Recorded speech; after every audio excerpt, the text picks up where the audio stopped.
Hello and welcome to the last video lecture for this unit. Today I will be talking to you about classism in literature. Unlike sexism and racism, classism isn't the first thing people associate with literary prejudice. But what exactly is classism?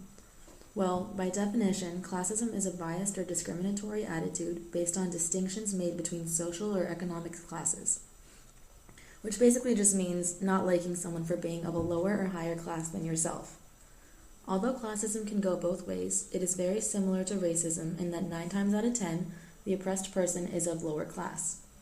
Relating classism to the real world today, you can think about the homeless population around the world and how each country responds to this problem. In the United States, money is often equated to success. Therefore, the less money you have, the less successful you are perceived. Unfortunately, classism does have a huge influence when it comes to this because many people don't believe that they deserve the same basic rights as people with money. The thought that homeless people can only blame themselves for their position and that they are not worthy of the same things people with money are is a perfect example of what extreme classism is. Now, in terms of literature, you might be asking yourself how you can know if a text has classist elements.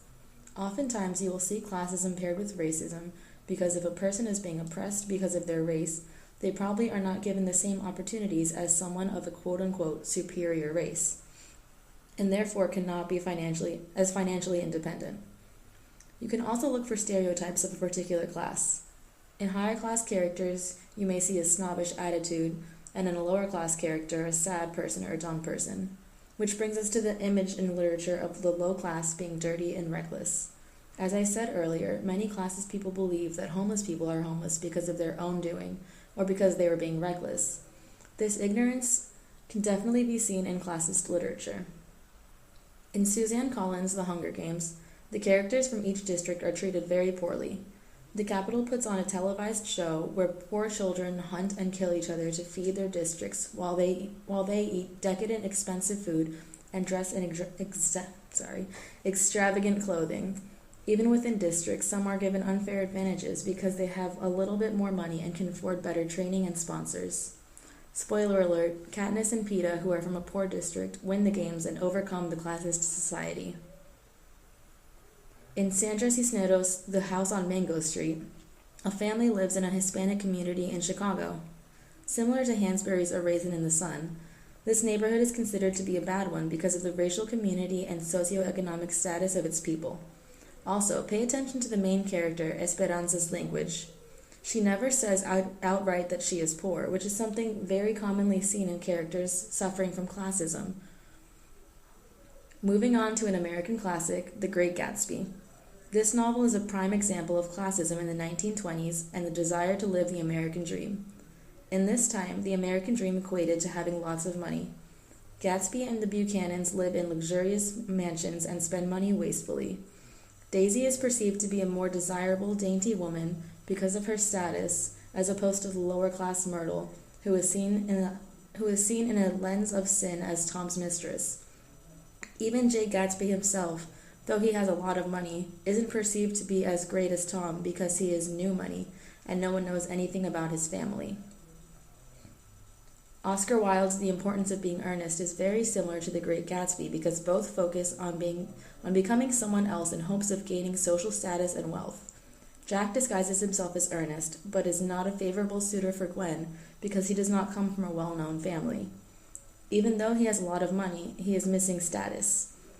Taking a look at Algernon, the reader will see that his name is more important than his money as well, since he is in a lot of debt. Let's look at my favorite scene from the film adaptation of the play where Lady Bracknell is interrogating Jack to see if he is worthy of Gwendolyn's hand in marriage. Moving on to a very...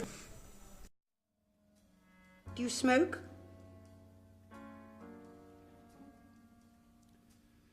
Well, yes, I must admit I smoke. I'm glad to hear it. A man should always have an occupation of some kind. There are far too many idle men in London as it is. How old are you? 35. A very good age to be married at. I've always been of opinion that a man who desires to get married should know either everything or nothing. Which do you know? I know nothing, Lady Bracknell. I'm pleased to hear it.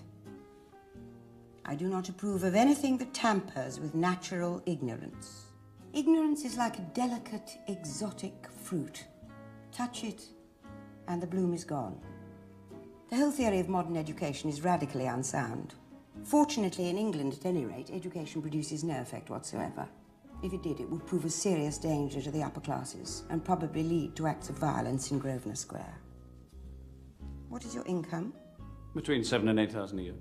In land or in investments? In investments, chiefly. That is satisfactory. I have a country house with some land, of course, attached to it. About 1,500 acres, I believe. You have a townhouse, I hope. A girl with a simple, unspoiled nature like Gwendolen could hardly be expected to reside in the country. Well, of course, I also own a house in Belgrave Square. Number? 149. The unfashionable side. I thought there was something.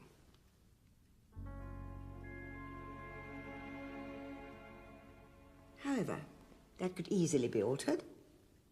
You mean the fashion or the side? Well, both if necessary, I presume.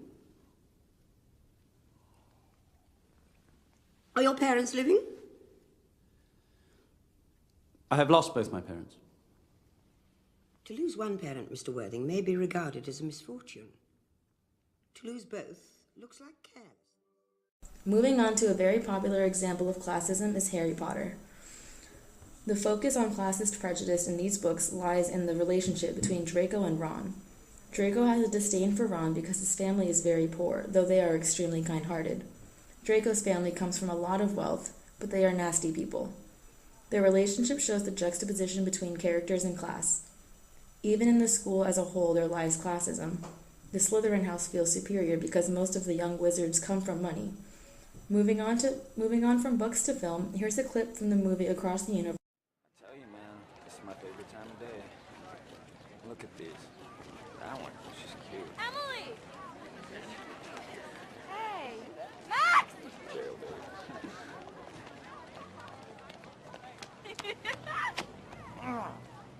How are you? Good. Good. Damn. Max, you're such a pervert. What? Some of them are kind of cute.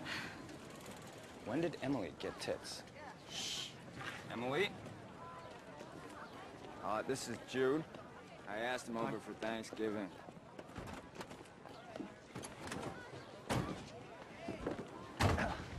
We don't have it in England, is it a big deal? Well, it's a heartwarming American tradition. Yeah. It celebrates the time when the Indians shared their food with the early settlers. And how do we repay them? We slaughtered them in thousands and then shipped them off to the shittiest bits of real estate. I'm Lucy. I went to the closet under the stairs, and my clubs weren't there. If you'd asked... You'd have said no. I never knew Princeton had a golf program. They don't. It's just my way of unwinding, you know? Whack a few balls around at the end of the day. Those lectures can fry your brains. Lectures? What lectures? He dropped 2 courses. Is that fashionable? Is what fashionable?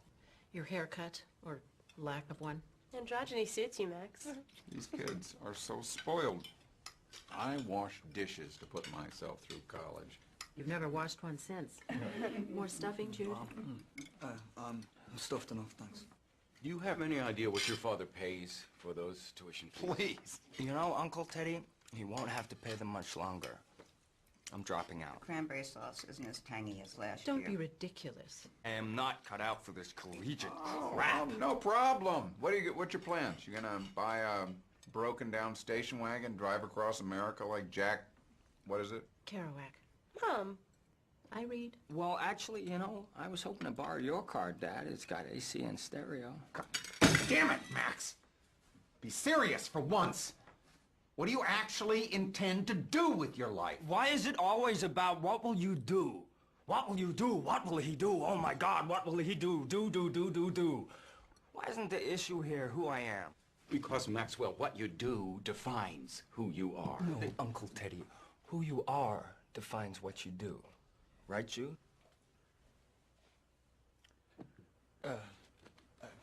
Surely it's not what you do, but it's the way that you do it.